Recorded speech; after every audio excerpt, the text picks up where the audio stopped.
Hello' মই লাইভত আছোঁ এতিয়া বস্তুটো হেৰি হোৱা নাই মই লাইভত আছোঁ এই বস্তুটো যোৱা নাই কিয় আহিছে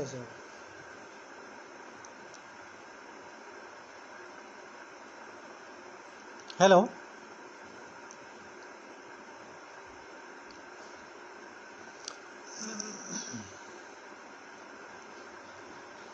অনুগ্ৰহ কৰি কোনোবাই কমেণ্ট এটা দিয়ক দেখা পাইছেনে বাৰু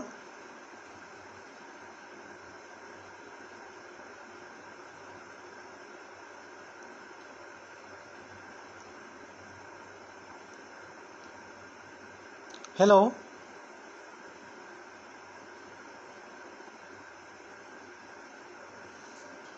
কাৰিকৰী বিজুতিৰ কাৰণে কিছু ব্যাঘাত জন্মিছিল তাৰ বাবে মই ক্ষমাপ্ৰাৰ্থী কথাখিনি শেষ কৰিবলৈ আৰু অকণমান সামান্য কথা থাকি গ'ল এই কথাখিনি কৈয়ে মই মোৰ ক'ব লগাখিনি সামৰিম মই কৈ আছিলোঁ যে গ্ৰন্থ সজাগতা সৃষ্টিৰ বাবে কি পদক্ষেপ ল'ব লাগিব এই সম্পৰ্কে মই পিতৃ মাতৃৰ কথা ক'লোঁ শিক্ষকসকলৰ কথা এতিয়া ক'ব খোজোঁ শিক্ষকৰ কথাটো কওঁতেই আচলতে মই কাৰিকৰী বিজুতি ঘটিলে অকণমান থাকি গ'ল ক'বলৈ যে শিক্ষকসকলেও তেনেধৰণে ঠিক পিতৃ মাতৃয়ে যিটো ভূমিকা লয় পিতৃ মাতৃৰ দৰে শিক্ষকেও সেই ভূমিকাটো ল'ব লাগিব কাৰণ পিতৃ মাতৃৰ পিছতে ছাত্ৰ ছাত্ৰীৰ কাৰণে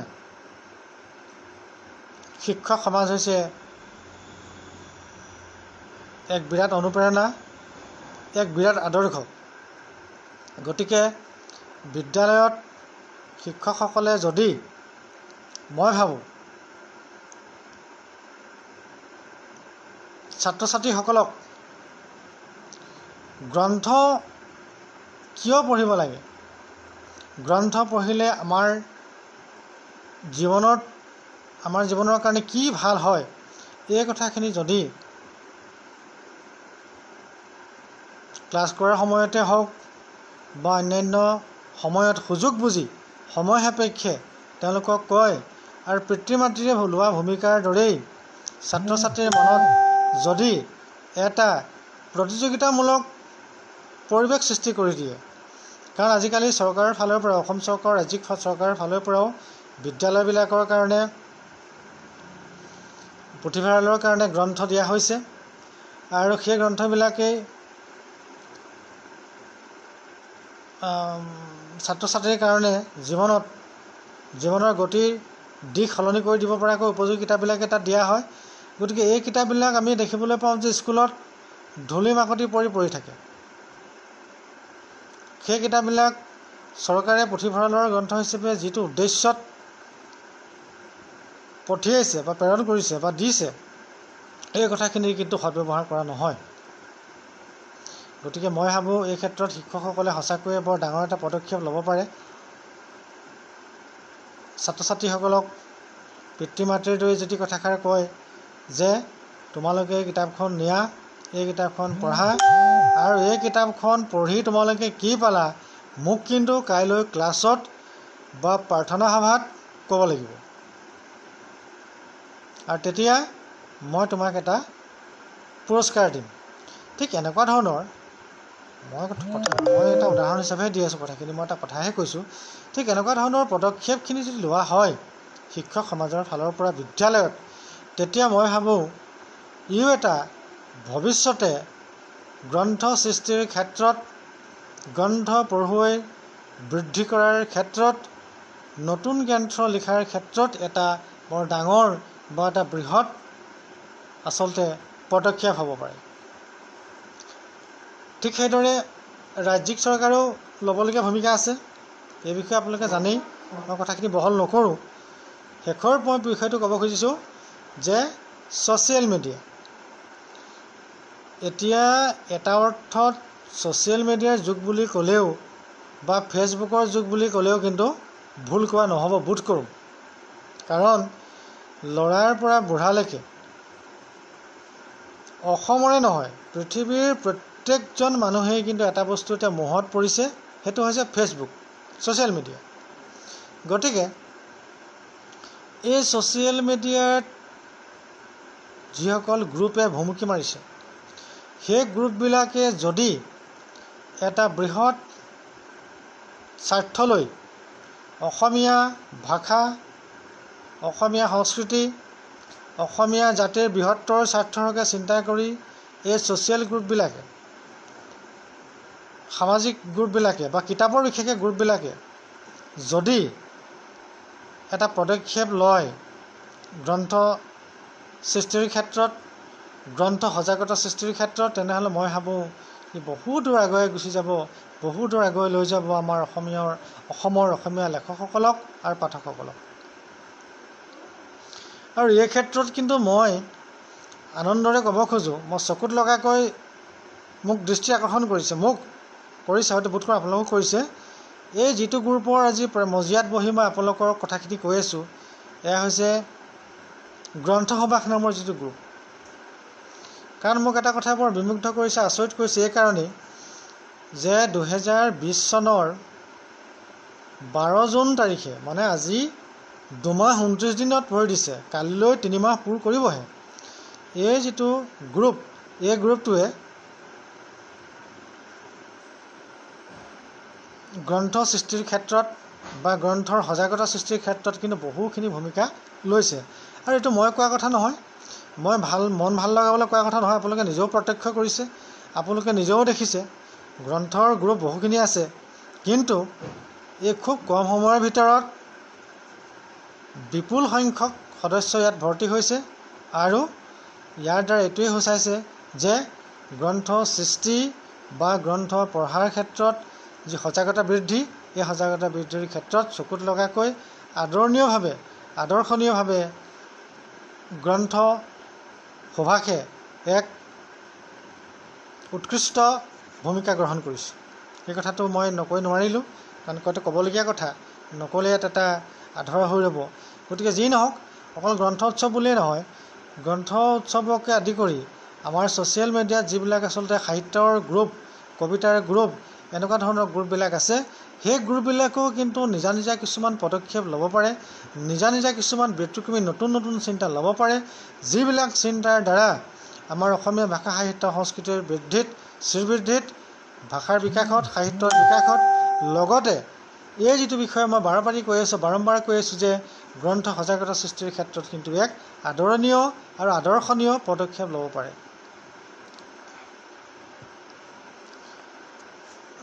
আৰু এটা কথা কিন্তু ক'ব লাগিব, মই জানিবলৈ পাইছোঁ বা মোৰ দৃষ্টিগোচৰ হৈছে যে এটা গ্ৰন্থ সভাস নামৰ যিটো গ্ৰুপ, যাৰ যোগেদি মই আপোনালোকৰ মাজত কথা পাতি আছোঁ বা যাৰ মজিয়াত বহি মই আপোনালোকৰ লগত মোৰ মত বিনিময় কৰি আছোঁ, এই গ্ৰুপটোৱে কিন্তু আৰু এটা আদৰণীয় বা চকুত লগা এটা কাম কৰিছে।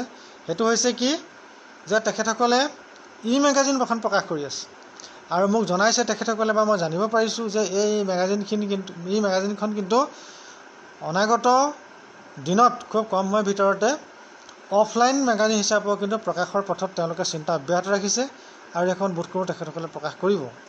গতিকে এই কথাটো ক'বলগীয়া হৈছে এইকাৰণেই যে যিটো বিষয়ত মই কৈ আছোঁ যে গ্ৰন্থ সজাগতা সৃষ্টিৰ ক্ষেত্ৰত যি পদক্ষেপ, এই পদক্ষেপৰ ক্ষেত্ৰত গ্ৰন্থসভাসৰ যি মেগাজিন প্ৰকাশেই হওক বা এই গ্ৰুপটোৰ দ্বাৰা তেখেতসকলে যি কাৰ্যপন্থা হাতত লৈছে, সেইখিনি কিন্তু সঁচাকৈ আদৰণীয়। আৰু মই ভাবোঁ বাকীবিলাক গ্ৰুপেও যদি আৰু বিশেষভাৱে চিন্তা কৰি এনেকুৱা ধৰণৰ কিছুমান আদৰণীয় পদক্ষেপ লয়, তেনেহ'লে গ্ৰন্থ সৃষ্টি, গ্ৰন্থ লেখক আৰু গ্ৰন্থ পাঠক সৃষ্টি কৰাত মই ভাবোঁ এই কথাখিনিয়ে যথেষ্ট পদক্ষেপ ল'ব পাৰিব। আৰু এটা কথা মোক ক'বলৈ কোৱা হৈছে যে নতুন লেখক লেখিকাসকলৰ প্ৰতি আচলতে মোৰ ক'বলগীয়া কি, এই কথাষাৰ আপোনালোকে মোক ক্ষমা কৰিব, মই সেই কথা মন্তব্য কৰিব নিবিচাৰোঁ। কাৰণ নতুন লেখকসকলৰ কথা ক'ব পৰাকৈ আচলতে মই পুৰণি হোৱা নাই। হয়, সংখ্যাগতভাৱে গ্ৰন্থ কিছু লিখিছোঁ, 60-70খন গ্ৰন্থ প্ৰকাশ কৰিছে বিভিন্ন প্ৰতিষ্ঠিত প্ৰকাশনে, কিন্তু লেখক হিচাপে মই সদায় নতুন বুলিয়েই ভাবোঁ। কাৰণ মোৰ জানিবলৈ বহু কথা বাকী আছে, শিকিবলৈ, বুজিবলৈ, উপলব্ধি কৰিবলৈ, হৃদয়ত সেই কথাখিনি মন্থন কৰিবলৈ এতিয়াও বহু সময় বাকী আছে। গতিকে মই এতিয়াও পুৰণি হোৱা নাই। গতিকে নতুনক উপদেশ দিব পৰাকৈ, পৰামৰ্শ দিব পৰাকৈ মই এতিয়াও যোগ্য বুলি ভবা নাই। গতিকে মই ভাবোঁ এই দিশটোৰ পৰা মই আঁতৰি থকাই ভাল হ'ব। তাৰপিছত আহিছে যে কিতাপ পঢ়াৰ যিটো আন্দোলন, এই আন্দোলনৰ ক্ষেত্ৰত মই কি ক'ব খোজোঁ। আচলতে অকণমান আগতে মই কৈয়ে গ'লোঁ, এইটো এটা আন্দোলনেই বুলি ক'ব লাগিব। গ্ৰন্থ সৃষ্টিৰ ক্ষেত্ৰত গ্ৰন্থ পঢ়াৰ যিটো আন্দোলন, সেই আন্দোলন কিন্তু মই ভাবোঁ অসম সাহিত্য সভা বা আমাৰ যিকেইটা ইতিমধ্যে মই আগতে আচলতে পইণ্ট কৰি মই আকৌ দোহাৰিব নোখোজোঁ, কিন্তু মই বিশেষভাৱে ক'ব খোজোঁ ছ'চিয়েল মিডিয়াৰ কথা। কাৰণ মই আপোনালোকে জানেই, মই কৈছোঁৱেই যে এতিয়া হৈছে গোটেই যুগটোৱেই হৈছে ছ'চিয়েল মিডিয়াৰ যুগ। গোটেই বিশ্ব দৰবাৰত যদি আমি চাওঁ, তেনেহ'লে সৰু সৰু ল'ৰাৰ পৰা ধৰি বয়সস্থ লোকলৈকে এতিয়া কিন্তু জীৱনৰ আজৰি সময়খিনি তেওঁলোকে পাৰ কৰে ছ'চিয়েল মিডিয়াৰ মাধ্যমত, ফেচবুকৰ মাধ্যমত। গতিকে ফেচবুকৰে হওক, ছ'চিয়েল মিডিয়াই বুলি কওঁ বা এই ছ'চিয়েল মিডিয়াত থকা গ্ৰুপবিলাকৰ কথাই কওঁ, তেখেতসকলৰ দায়িত্বটোৱেই কিন্তু মই ভাবোঁ দেই, এইটো মই ভবা কথা, আপোনালোকৰ তাত দৃষ্টিভংগী কি নাজানো বা আপোনালোকে কি ক'ব খোজে সেয়া আপোনালোকে গম পাব। কিন্তু মই এই মুহূৰ্তত মই ভবা কথাটো হৈছে কি, যে আটাইতকৈ ডাঙৰ দায়িত্বটো ভূমিকাটো হৈছে কিতাপ পঢ়াৰ আন্দোলনখন গঢ় দিয়াত ছ'চিয়েল মিডিয়াৰ ভূমিকাটোৱে হৈছে আটাইতকৈ বেছি সৰ্বাধিক। আৰু তাৰ মূল কাৰণটো হৈছে ছ'চিয়েল মিডিয়াৰ প্ৰতি বৰ্তমান গোটেই বিশ্বজুৰি যি ব্যাপক জনপ্ৰিয়তা লাভ কৰিছে, এইটোৱে হৈছে তাৰ মূল কথা। সেইকাৰণে আৰু এই ক্ষেত্ৰত মই কৈছোঁৱেই যে গ্ৰন্থসভাসে যথেষ্টখিনি কৰিছে কিন্তু, কাৰণ তেখেতৰ লগত মই অথনি কথা পাতোঁতে মত বিনিময় কৰোঁতে পুৱাৰ ভাগত তেখেতসকলে কৈছিলে যে তেখেতসকলে গ্ৰাম্য পৰ্যায়ত আৰু বিভিন্ন ক্ষেত্ৰত তেখেতসকলে বিনামূলীয়া কিতাপ বিতৰণ কৰিছে। এই কথাটোৱে মোক বৰ অভিভূত কৰিলে, আচৰিত কৰিলে এই কাৰণেই যে কাৰণ মই জনা নাছিলোঁ, মই নজনা এটা কথা মই জানিব পাৰিলোঁ যে এটা ছ'চিয়েল মিডিয়ালৈ অহা গ্ৰন্থৰ গ্ৰুপে মেগাজিন প্ৰকাশ কৰাই নহয়, গ্ৰন্থৰ যে বিতৰণ অনুষ্ঠান কৰিছে তাকো বিনামূলীয়া, এইটো কিন্তু গ্ৰন্থ সৃষ্টি আৰু কিতাপ পঢ়াৰ আন্দোলন গঢ়াৰ ক্ষেত্ৰত কিন্তু মই ভাবোঁ এটা ভৱিষ্যতে মনত ৰাখিবলগীয়াকৈ স্মৰণীয় এটা পদক্ষেপ বা ভূমিকা হৈ ৰ'ব। এইটো সময়ে ক'ব। আৰু এই ক্ষেত্ৰত মই তেখেতসকলৰ প্ৰতি এটা আন্তৰিক শুভকামনা, শুভেচ্ছা, অভিনন্দন জ্ঞাপন কৰিছোঁ। আৰু আগুৱাই যাওক তেখেতসকল, আৰু কাম কৰক অসমীয়া জাতি ভেটি মাটি, অসমীয়া ভাষা সংস্কৃতিৰ কাৰণে, তাৰ বৃহত্তৰ স্বাৰ্থৰ কাৰণে। কাৰণ ভলটেয়াৰে এষাৰ কথা কৈছিলে যে এই পৃথিৱীখন জীয়াই ৰাখিছে একমাত্ৰ কিতাপে। সেই যুক্তিত এই বাক্যটোৰ আউজনি লৈ যে আমি ক'ব খোজোঁ, সঁচাকৈয়ে আমাৰ আজি সমগ্ৰ মানৱ সভ্যতাক, সমগ্ৰ মানৱ জাতিক বিভিন্ন চিন্তাৰ খোৰাক যোগাই মানৱীয় প্ৰমূল্যৰে যদি জীয়াই ৰাখিছে, তেনেহ'লে জীয়াই ৰাখিছে একমাত্ৰ কিতাপে। ভলটেয়াৰে কিন্তু অতি সুন্দৰ কথা কৈছে। গতিকে আমি কিতাপ পঢ়াৰ এক আন্দোলন জন্ম দিবই লাগিব, কিতাপ পঢ়াৰ এক আন্দোলন গঢ়ি তুলিবই লাগিব।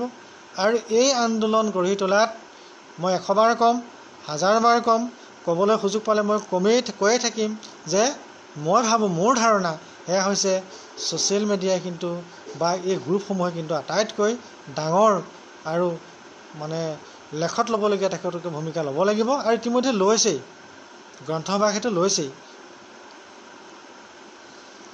তাৰপিছত এতিয়া আৰু এটা কথা কিন্তু গ্ৰন্থসভাসৰ কথা মই গম পালোঁ বা মই জানিব পাৰিছোঁ, খুব ভাল লাগিলে। আপোনালোকেও জানি ভাল পাব, যদি কোনোবাই জানিছেতো ভালেই কথা, নজনাসকল জানি ভাল পাব। সেয়া হৈছে গ্ৰন্থসভাস আজি আমাৰ অসমৰ চাৰিসীমা পাৰ হৈ, ভাৰতবৰ্ষৰ চাৰিসীমা পাৰ হৈ কিন্তু বিশ্ব দৰবাৰত তেওঁলোকে চিনাকি দিবলৈ সক্ষম হৈছে, আন্তঃৰাষ্ট্ৰীয় পৰ্যায়ত চিনাকি দিবলৈ সক্ষম হৈছে। কেনেকৈ? ইয়াত আপোনালোকে দেখিলে মন কৰিব যে ইটালীৰ এজন বৰ্তমান জনপ্ৰিয় লেখকজনৰ নাম হৈছে, লেখকৰ নামটো মই পাহৰিছোঁ, মই লিখি ৰাখিছিলোঁ। সেই লেখকজনে তাত লেখা লিখিছে। গতিকে এই ক্ষেত্ৰত আমি ক'ব পাৰোঁ যে এটা আন্তঃৰাষ্ট্ৰীয় পৰ্যায়লৈ কিন্তু আমাৰ অসমৰ কথাখিনিক বা অসমৰ গোটেই বিষয়বস্তুখিনি বিশ্ব দৰবাৰত কিন্তু লৈ গৈছে, আগুৱাই লৈ গৈছে। গতিকে ই এটা বৰ ডাঙৰ কথা। নামটো মনত পৰিছে মোৰ এই মুহূৰ্তত, মেক্স ৱেলকাম। মেক্স ৱেলকামে এই যিটো গ্ৰন্থসভাস নামৰ যিটো গ্ৰুপ, এই গ্ৰুপটোক তেখেতে স্বাগতম জনাইছে, গ্ৰহণ কৰিছে, আৰু এই গ্ৰুপটোলৈ তেখেতে নিজৰ লেখা কিছুমান প্ৰেৰণ কৰিছে। গতিকে ইও জানো এটা কিতাপ পঢ়াৰ আন্দোলন গঢ়ি তোলাৰ এটা বিশেষ বৰঙণি নহয়নে? নিশ্চয় হয়, আমি ক'বই লাগিব। কাৰণ কিতাপ পঢ়াৰ আন্দোলনটো গঢ় দিব লাগিব আচলতে আমি প্ৰথম কথা নিজেই। কাৰণ বুদ্ধদেৱে এষাৰ কথা কৈছিলে, আত্মদীপো ভাৱ, এই কথাষাৰ প্ৰতি ক্ষেত্ৰতে প্ৰযোজ্য। গতিকে প্ৰেৰণাৰ ক্ষেত্ৰত, অনুপ্ৰেৰণাৰ ক্ষেত্ৰত বা যিকোনো চেষ্টাৰ ক্ষেত্ৰত কিন্তু নিজৰ আগ্ৰহ, নিজৰ মনোযোগিতাখিনি ল'ব লাগিবই। কিন্তু হ'লেও আজিৰ যুগটো যিহেতু সম্পূৰ্ণ ছ'চিয়েল মিডিয়াৰ যুগ, গতিকে ছ'চিয়েল মিডিয়াই এই ক্ষেত্ৰত মই ভাবোঁ আটাইতকৈ ডাঙৰ ভূমিকা ল'ব লাগিব।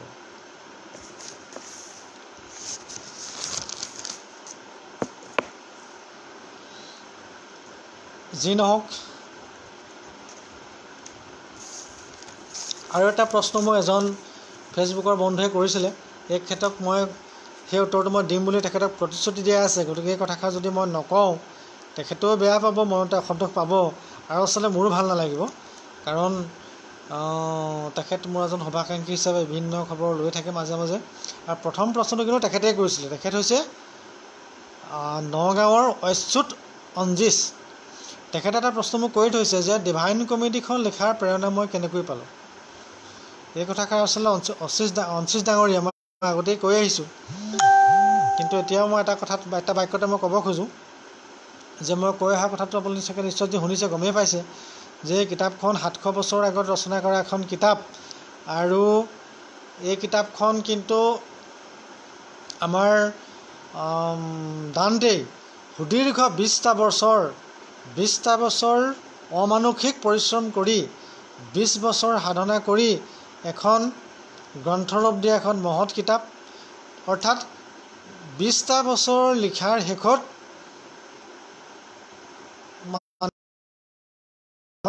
লিখা গ্ৰন্থৰূপ দিয়া শেষ হৈছিলে, মানে 20টা বছৰ লাগিলে এখন লিখিবলৈ। গতিকে 20 বছৰ পৰিশ্ৰম কৰা কিতাপখন কিমান মহত্বপূৰ্ণ আপোনালোকে ইতিমধ্যেই গম পাইছে। গতিকে এই কিতাপখনত মই আগতেই কৈ গৈছোঁ যে যি ধৰণে তাত স্বৰ্গৰ নৰকৰ বৰ্ণনা দিয়া হৈছে, এই কথাখিনি আচলতে আমাৰ হিন্দু শাস্ত্ৰত বা বিভিন্ন ধৰ্মৰ কথাখিনি তাত আছে।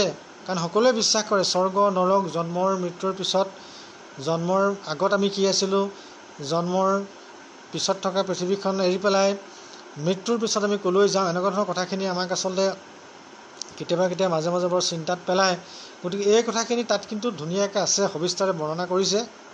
গতিকে এনেকুৱা ধৰণৰ কথাবিলাক আচলতে যেতিয়া মই নিজে পঢ়ি খুব ভাল লাগিলে, মই তেনেকৈ এটা প্ৰেৰণা পালোঁ যে এই কিতাপখন মই অনুবাদ কৰিবলৈ চেষ্টা কৰিব লাগিব, অনুবাদ কৰিবলৈ যত্ন কৰিব লাগিব।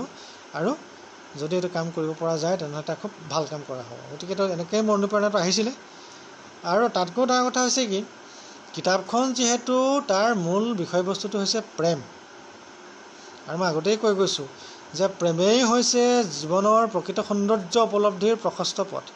জীৱনৰ সৌন্দৰ্য, জীৱনৰ তাৎপৰ্য, জীৱনৰ গূঢ়াৰ্থ, জীৱনৰ ৰহস্য উন্মোচন কৰাত, উপলব্ধি কৰাত যদি আমাক যিটো বিষয়বস্তুৱে আটাইতকৈ সহায় কৰে, যিটো বিষয়বস্তুৱে আমাক নিজকে নিজৰ মাজত পোহৰাই তোলে, সেইটো হৈছে প্ৰেম। আৰু তেনেকুৱা এক চিৰশাশ্বত কাব্যিক সৰগীয় অনুভূতি প্ৰেমক লৈ যিহেতু এই কিতাপখন ৰচিত, গতিকে সেই কিতাপখন আচলতে এনেকুৱা এটা মই প্ৰেৰণা পালোঁ লিখিবলৈ যে প্ৰেমক যি আচলতে ইমান এটা মৰ্যাদা দিয়া হৈছে, ইমান বিশ্ব দৰবাৰত প্ৰতিষ্ঠা কৰা হৈছে যে প্ৰেমৰ তুল্য, প্ৰেমৰ সমতুল্য এই পৃথিৱীত একো নাই। যদি কোনোবাই প্ৰেমক ইতিবাচক দিশত ল'ব পাৰিছে, নেতিবাচকখিনি পাহৰি থাকি যদি সকলে ইতিবাচক দিশত গ্ৰহণ কৰিছে, সেইসকলে কিন্তু বহুখিনি দিশ আগুৱাই গৈছে। এই ক্ষেত্ৰত ক'বলগীয়া বহুত কথা আছে, বহুত দীঘলীয়া কথা মই ক'ব পাৰোঁ, গীতেৰ নাম ল'ব পাৰোঁ, মই নকওঁ, আপোনালোকৰ বহুতে পঢ়িছে নিশ্চয়। বা বিশেষভাৱে আমি দান্তেৰ কথা ক'ব পাৰোঁ যে দান্তেই প্ৰেমত পৰিছিলে, কিন্তু সেই প্ৰেম তেওঁ ভবা ধৰণে হয়তো কৃতকাৰ্য নহ'ল। কাৰণ বিয়েটিছক তেওঁ প্ৰেম নিবেদন কৰিবলৈকে নাপালে, কাৰণ তাৰ বহু আগতে বিয়েটিছে মাত্ৰ 35টা বসন্ত গৰকি 35টা বসন্ত অতিক্ৰম কৰিয়েই জীৱনৰ শেষ নিশ্বাস ত্যাগ কৰি মৃত্যুক আঁকোৱালি ল'বলগীয়া হ'ল। গতিকে প্ৰেমৰ বিবাহ কৰাটো পিছৰে কথা, প্ৰেমৰ প্ৰস্তাৱ দিবলৈকে নাপালে। গতিকে কিমান মৰ্মাহত হ'ল, কিমান দুখ পালে। তেখেতে কিন্তু আত্মহননৰ পথ বাছি নল'লে, তেখেতে কিন্তু পলায়নবাদী মনোভাৱ নল'লে। তাকে নকৰি তেওঁ কি কৰিলে, এইখনক তেওঁৰ সেই মহৎ অনুভূতিক গ্ৰন্থৰূপ দিয়াৰ চেষ্টা কৰিলে, আৰু তাৰ প্ৰতিশ্ৰুতিতেই লিখা হৈ উঠিলে বিশ্বৰ সৰ্বকালৰ সৰ্বশ্ৰেষ্ঠ প্ৰেমৰ মহাকাব্য ডান্তেৰ যিখন লিখিত ডিভাইন কমেডি। গতিকে সেই ডিভাইন কমেডিখন আচলতে লিখাৰ যিটো আঁৰৰ বা নেপথ্যৰ যিটো মোৰ প্ৰেৰণা, এই প্ৰেৰণাৰ নেপথ্য কথাখিনি এইখিনি। যি নহওক, বহুখিনি কথা ক'লোঁ। আচলতে মোক সময় দিয়া হৈছিলে আধা ঘণ্টা, হয়তো আধা ঘণ্টাতকৈ কিন্তু সময়খিনি মোৰ বেছিহে লোৱা হ'ল। মই নাজানো মই কি কথা ক'লোঁ, মই এয়াও নাজানো যে মোৰ কথা আপোনালোকক কিমান দূৰ আকৃষ্ট কৰিছে। মই এই কথাও অনুভৱ কৰিব পৰা নাই এই মুহূৰ্তত যে মোৰ কথাই আপোনালোকৰ হৃদয়ত এটা আচলতে টোকৰ মাৰিবলৈ মই সক্ষম হৈছোঁ নে নাই, বা মই যিখিনি কথা কৈছোঁ এই কথাখিনিয়ে আপোনালোকৰ চিন্তাত এক নৱজাগৰণৰ সৃষ্টি কৰিব পাৰিছে নাই, বা নতুন এক সৃষ্টিৰ কাৰণে প্ৰেৰণা দিব পাৰিছে নাই, এইখিনি কথা মই নাজানো। নজনাকৈ বহুখিনি কথা ক'লোঁ, আৰু এই কথাখিনি আপোনালোকে আপোনালোকৰ মহামূল্যৱান সময় খৰচ কৰি মোক দিয়াৰ বাবে, মোৰ অনুষ্ঠানটো চোৱাৰ বাবে যি সদিচ্ছা, সৎ আগ্ৰহ আৰু শুভাকাংক্ষী হিচাপে মোক দিলে, তাৰ বাবে মই নথৈ আনন্দিত। মই কৃতজ্ঞ হৈ ৰ'ম, আৰু ভৱিষ্যতেও যদি সময় সুযোগ পাওঁ, এই গ্ৰুপটোৱে মোক আমন্ত্ৰণ কৰে, নিশ্চয় মই আপোনালোকক লগ পাম, পুনৰ লগ পাম। এই প্ৰতিশ্ৰুতিৰে সদৌ শেষত মই পুনৰবাৰ আপোনালোকলৈ, মোৰ শ্ৰদ্ধাৰ পাঠক সমাজলৈ মোৰ বিনম্ৰ প্ৰণাম জনাই, মোৰ শ্ৰদ্ধা যাচি, লগতে গ্ৰন্থসভাসৰ গ্ৰুপটোলৈ, বিশেষকৈ মৃদুল কুমাৰ গগৈ ডাঙৰীয়ালৈ মোৰ সশ্ৰদ্ধ প্ৰণিপাত জনাই, গভীৰ কৃতজ্ঞতা জনাই আজিৰ অনুষ্ঠান মই ইমানতে সামৰিছোঁ, আৰু শেষত মই আপোনালোকলৈ মোৰ সশ্ৰদ্ধ প্ৰণিপাত জনাইছোঁ। নমস্কাৰ, ধন্যবাদ।